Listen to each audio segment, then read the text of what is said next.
بسم اللہ الرحمن الرحیم۔ ایک دفعہ سلطان صلاح الدین ایوبی علی بن سفیان کہیں جا رہے تھے کہ اچانک ہی علی بن سفیان کے پیٹ میں شدید درد ہونے لگا، اور وہ درد اتنا شدید تھا کہ علی بن سفیان درد کی وجہ سے گھوڑے سے گر گئے۔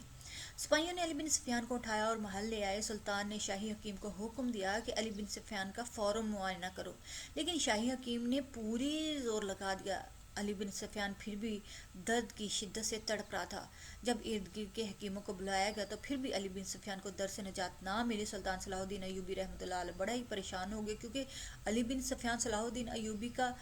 دایا بازو تھا۔ سلطان سوچنے لگا کہ آخر ایسا کیا ہوا کہ علی بن سفیان اس تکلیف میں مبتلا ہو گیا۔ اتنے میں سلطان کے ایک وزیر نے بتایا کہ حضور فلاں گاؤں میں ایک حکیم صاحب رہتا ہے جو ایسی بیماریوں کا بہتر طریقے سے علاج کر سکتا ہے، اور اس نے کئی مرتبہ اپنی حکمت کو بڑے بڑے بادشاہوں کے سامنے پیش بھی کیا ہے۔ تو سلطان نے اپنے ایک سپاہی کو بھیجا اور فرمایا اس حکیم کو کہو کہ سلطان معظم کا حکم ہے کہ فوراً محل میں حاضر ہو جاؤ۔ سلطان صلاح الدین ایوبی رحمۃ اللہ علیہ کے حکم پر وہ سپاہی اس حکیم کے گاؤں میں روانہ ہو گیا اور سلطان کا پیغام دے کر واپس آ گیا۔ وہ حکیم شفا خانے میں گیا اور علی بن سفیان کا معائنہ کرنے کے بعد ایسی دوا لائی کہ علی بن سفیان کا درد ٹھیک ہو گیا۔ سلطان صلاح الدین ایوبی علی بن سفیان اس سے بڑے متاثر ہوئے کہ یہاں بڑے بڑے حکیم اس کا علاج نہ کر سکے، اور وہاں ایک چھوٹے سے حکیم نے آتے ہی علی بن سفیان کا علاج کر دیا۔ اب سلطان صلاح الدین ایوبی کو اس پر کافی اعتماد ہو گیا، اور سلطان نے اس کو حکم دیا کہ تم میرے شاہی حکیموں میں شامل ہو جاؤ، اور سلطان نے اس کو محل میں حکیم کی ملازمت پہ رکھ لیا۔ چند دن گزرے تھے کہ علی بن سفیان نے سلطان صلاح الدین ایوبی کو کہا کہ حضور میری چھٹی حس کہتی ہے یہ جو حکیم جس نے میرا علاج کیا یہ کوئی حکیم نہیں، مجھے اس کی حرکات بہت ہی مشکوک لگتی ہیں، کیونکہ علی بن سفیان جاسوسوں کو پکڑنے کا ماہر تھا۔ اس لیے علی بن سفیان نے اس کی کوئی مشکوک حرکت دیکھ لی تھی، جس سے علی بن سفیان کو لگا کہ وہ جاسوس ہے۔ سلطان صلاح الدین ایوبی نے کہا کہ یہ تم کیا کہہ رہے ہو؟ اب تو یہ ہمارا قابل بھروسہ حکیم بن چکا ہے، اور اس نے چند دنوں میں کتنے ہی زخمیوں کو ٹھیک کیا ہے، ہم اس پر کیسے شک کر سکتے ہیں؟ تو علی بن سفیان نے کہا حضور میرے پاس ایک ایسی ترکیب ہے جس سے ہم اس حکیم کا امتحان لیں گے، اگر یہ ہمارے امتحان میں کامیاب ہو گیا تو یہ غدار نہیں ہوگا، اور اگر یہ فیل ہو گیا تو یہ پھر غدار ہوگا، اور یہ کسی دشمن کی چال ہوگی۔ سلطان صلاح الدین ایوبی نے کہا بتاؤ کون سی ترکیب؟ تو علی بن سفیان نے کہا کہ حضور میں ایک ایسی جڑی بوٹی کے بارے میں جانتا ہوں جس کی خوشبو تقریباً آدھے میل سے دور تک آنے لگتی ہے،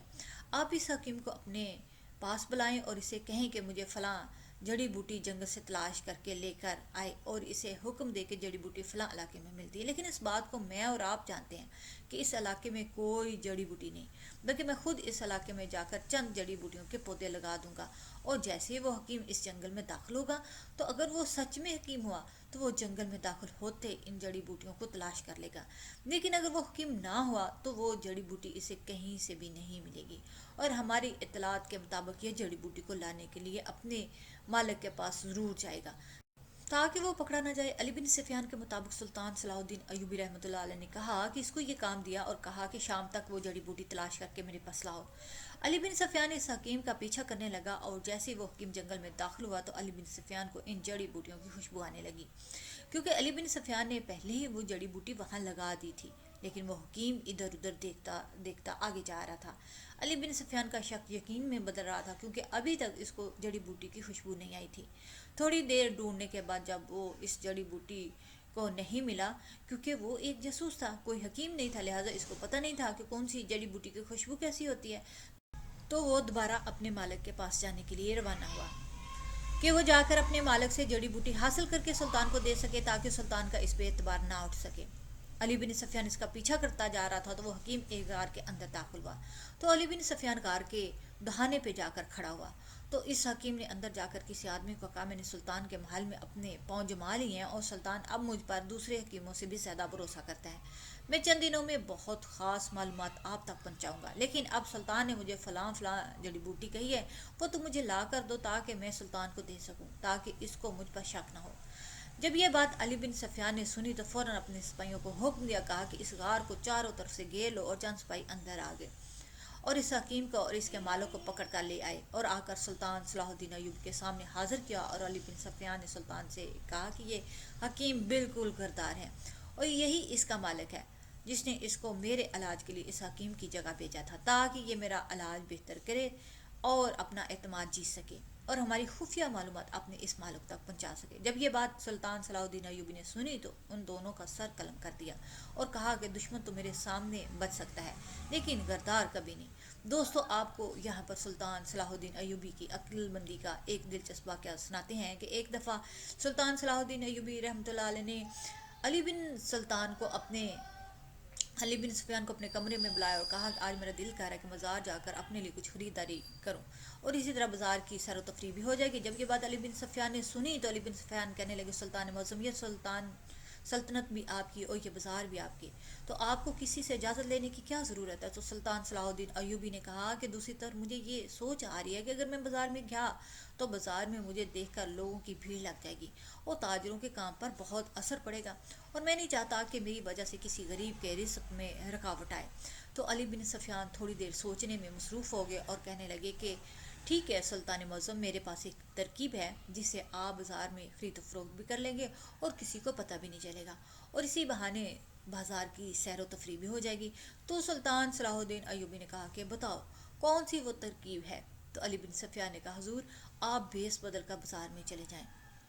اور خریداری کر کے واپس آ جائیں، کسی کو پتہ بھی نہیں چلے گا کہ آپ سلطان صلاح الدین ایوبی ہیں۔ علی بن سفیان کی یہ ترکیب سلطان صلاح الدین ایوبی کو بہت پسند آ گئی۔ سلطان صلاح الدین ایوبی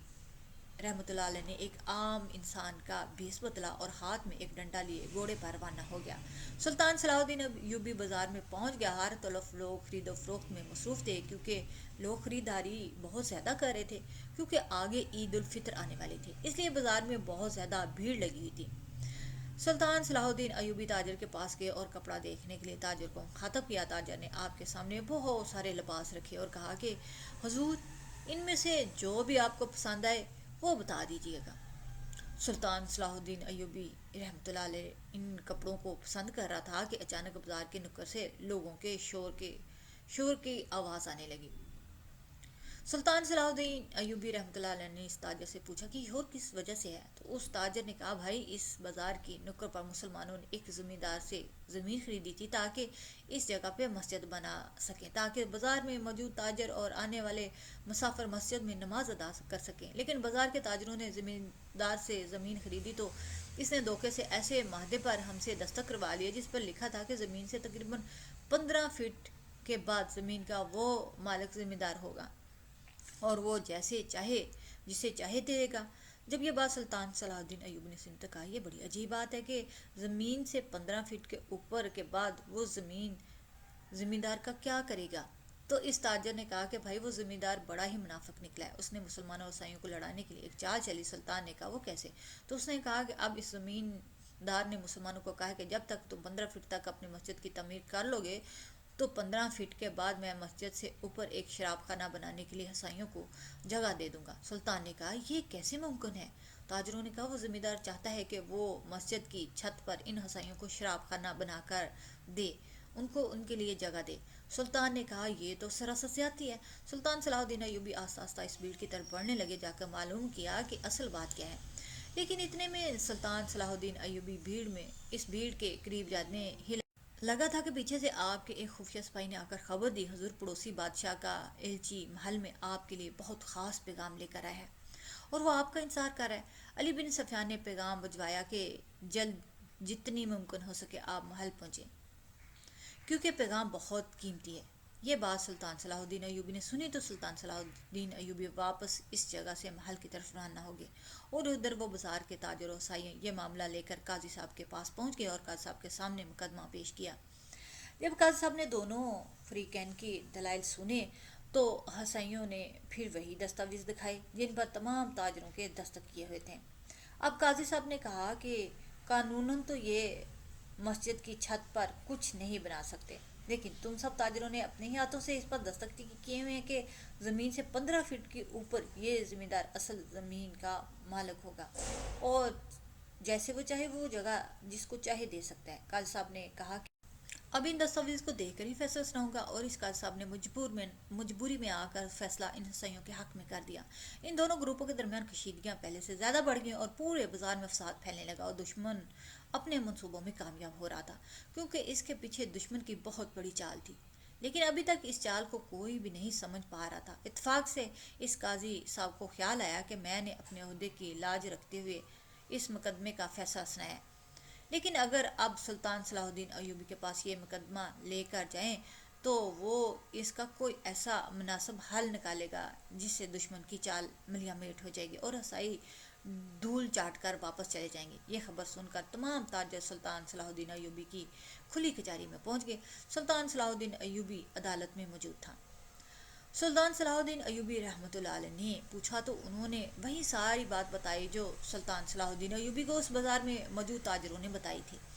جب سلطان نے دونوں کے دلائل سنے اور دستاویز کو دیکھا تو سلطان صلاح الدین ایوبی نے کہا کہ معاہدہ وہی ہوتا ہے جس میں دونوں فریقین پورے حقائق جان کے، تب یہ میری نظر میں کسی کام کا نہیں، کیونکہ اس معاہدے پر ان تاجروں سے دھوکے سے دستخط کروائے گئے ہیں۔ لیکن اگر میں اس بنیاد پر فیصلہ ان تاجروں کے حق میں دے دوں تو تم صحیح یہی سمجھو گے کہ میں نے مسلمانوں کی طرف داری کی ہے اور انصاف سے ہٹ کے فیصلہ کیا، اور تم میرے پہ شک کرو گے، لہٰذا تم مسلمانوں کے مسجد بنانے کے بعد مسجد کی چھت پر شراب خانہ بنانے کے لیے اپنا سامان تیار کرو۔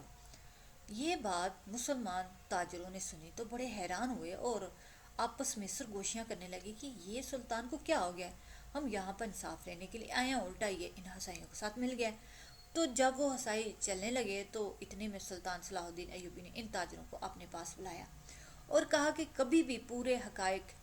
جانے بغیر تنقید کرنا عقل مندی کا کام نہیں۔ پہلے تو میری بات سن لو، پھر جو تمہارا دل کرے تم اپنی رائے دے دینا۔ تاجروں نے کہا کہ سلطان معظم، ہماری سمجھ میں کچھ نہیں آ رہا، اب آپ ہی ہمیں بہتر طریقے سے سمجھائیں۔ اتنے میں سلطان صلاح الدین ایوبی نے تاجروں کو کہا، تم نے زمیندار سے یہی وعدہ کیا نا کہ تم زمین سے 15 فٹ کی بلندی تک اپنی مسجد تعمیر کرو گے، اور اس کے بعد اوپر والا حصہ وہ زمیندار چاہے کسی کو بھی دے سکتا ہے۔ تو ہم تاجروں میں سے ایک تاجر بولا کہ جی ہاں سلطان معظم، ایسا ہی معاہدے میں لکھا گیا ہے۔ تو سلطان نے کہا کہ تم جاؤ اپنی مسجد کی تعمیر شروع کرو، جب مسجد تعمیر ہو جائے گی مجھے بتانا، لیکن ایک بات کا خیال رکھنا کہ تم نے مسجد کی تعمیر صرف 14 فٹ سے کم رکھنی ہے، اوپر نہیں کرنی۔ تاجر وہاں سے چلے گئے، انہوں نے جا کر مسجد کی تعمیر شروع کر دی۔ جب مسجد کی تعمیر مکمل ہوئی تو ادھر سے وہ ہسائی اپنی تعمیر شروع کرنے کے لیے وہاں پہنچ گئی۔ اتنے میں سلطان صلاح الدین ایوبی رحمۃ اللہ علیہ کے پاس ایک تاجر پیغام لے کر آیا کہ سلطان معظم، ہماری مسجد کی تعمیر مکمل ہو چکی ہے اور اب وہ ہسائی اپنا سامان لے کے پہنچ چکے ہیں۔ تو سلطان صلاح الدین ایوبی رحمۃ اللہ علیہ اسی وقت گھوڑے پر روانہ ہوئے اور اس بازار میں پہنچ گیا۔ تو ہسائیوں سے کہا، تمہارا کیا معاہدہ ہوا تھا؟ انہوں نے کہا کہ ہمارا یہی معاہدہ ہوا تھا کہ ہم 15 فٹ کے اوپر اپنی مسجد کی چھت پر شراب خانہ بنائیں گے۔ تو سلطان صلاح الدین ایوبی نے ایک معمار کو کہا کہ یہ مسجد کی بلندی کتنی ہے؟ جب اس نے ناپا تو اس نے کہا کہ سلطان معظم، یہ صرف 14 فٹ تک ہے۔ تو اب سلطان صلاح الدین ایوبی نے کہا کہ تمہارا معاہدہ 15 فٹ کا تھا اور تم 15 فٹ کے اوپر ہوا میں جو چیز بنانا چاہو بنا سکتے ہو، تمہیں اس بات سے کوئی غرض نہیں، لیکن اس سے نیچے تم ایک اینٹ بھی نہیں لگا سکتے۔ جب یہ بات ان ہسائیوں نے سنی تو ان کے پیروں تلے زمین نکل گئی اور وہ تاجر سلطان صلاح الدین ایوبی رحمۃ اللہ علیہ کی عقل مندی کو دیکھ کر تمام بازار سلطان صلاح الدین ایوبی کے زندہ باد کے نعروں سے گونج اٹھا۔ اور اتنے میں سلطان صلاح الدین ایوبی رحمۃ اللہ علیہ کی جاسوس نے معلومات حاصل کر لی کہ یہ سلطان معظم، یہ پڑوسی بادشاہ کی ایک چال تھی جو مسلمان اور عیسائیوں کو آپس میں لڑوا کر بازار میں فساد ڈلوانا چاہتا تھا، اور ان کا مالک وہ زمیندار تھا۔ تو سلطان صلاح الدین ایوبی رحمۃ اللہ علیہ نے اپنے سپاہی بھیجے، اسی وقت اس زمیندار کو پکڑ کر سلطان صلاح الدین ایوبی کے سامنے حاضر کیا گیا۔ تو سلطان صلاح الدین ایوبی رحمۃ اللہ علیہ نے تمام لوگوں کے سامنے اس کا سر قلم کر دیا اور کہا، جو بھی سلطان کی اس سرزمین پر غداری کرنے کا سوچے گا بھی، کوشش بھی کرے گا، اس کا انجام یہی ہوگا۔ جو رائے حق کا مسافر ہوتا ہے اللہ تعالیٰ اسے کبھی گرنے نہیں دیتا اور اس جگہ سے اپنے بندوں کی مدد کرتا ہے جہاں سے کسی کا گمان بھی نہیں ہوتا۔ امید ہے ہماری یہ ویڈیو آپ کو بہت پسند آئی ہوگی۔